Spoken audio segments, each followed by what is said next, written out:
ما أن يأتي يوم الخميس من كل أسبوع حتى نرى الجماهير العراقية يتوافدون من كل حدب وصوب إلى بران المرجعية العليا المتمثلة بسماحة السيد الصرخ الحسني دام ظله في كربلاء المقدسة لحضور المحاضرة العلمية في العقائد والتاريخ الإسلامي لسماحته دام ظله. المحافظة الديوانية قضاء الشامية، أهلا وسهلا بك.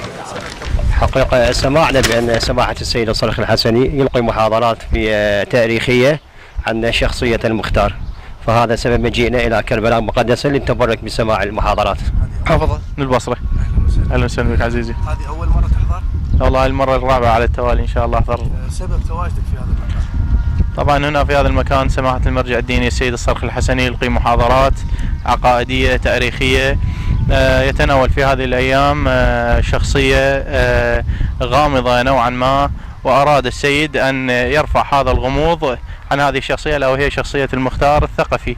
أجمع الوافدون والمتابعون لهذه البحوث التاريخية أن الطرح العلمي تميز بسلاسة النقاش وبساطته، فضلا عن القيمة العلمية التي يحملها والجرأة الكبيرة التي تفرد بها سماحته دام ظله، إذ إنها أزالت الكثير من الصور المشوهة، كذلك ساهمت مساهمة فعالة في تصحيح المسار التاريخي والدفاع عن العقيدة الإسلامية الصحيحة.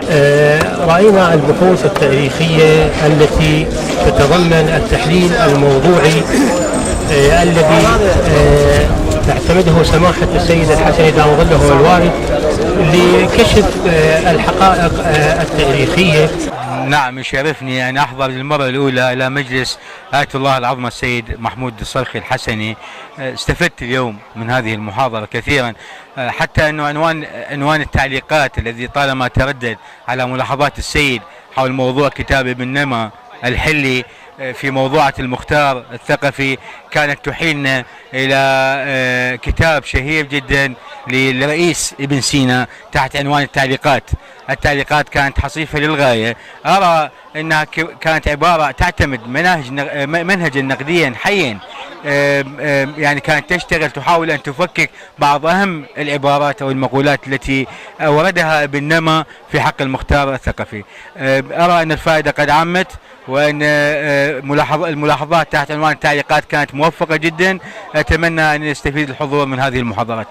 شكرا جزيلا الدكتور مهند طارق نجم، كلية التربية جامعة كربلاء. نعم، أنت وحدك تمتلك حجة ودليل، واللي قصدك ياخذ اللي يريده. أنت بيدك رافع الفكر المتين، إيش عندنا غيرك حتى يرفع بيده؟ هذا ما ردده الوافدون من أهازيج شعبية التي تعبر عن تمسكهم بالمرجعية التي نهلوا من علومها الزاخرة عند توافدهم للاستماع لسلسلة من المحاضرات التي يلقيها سماحة السيد الصرخ الحسني دام ظله.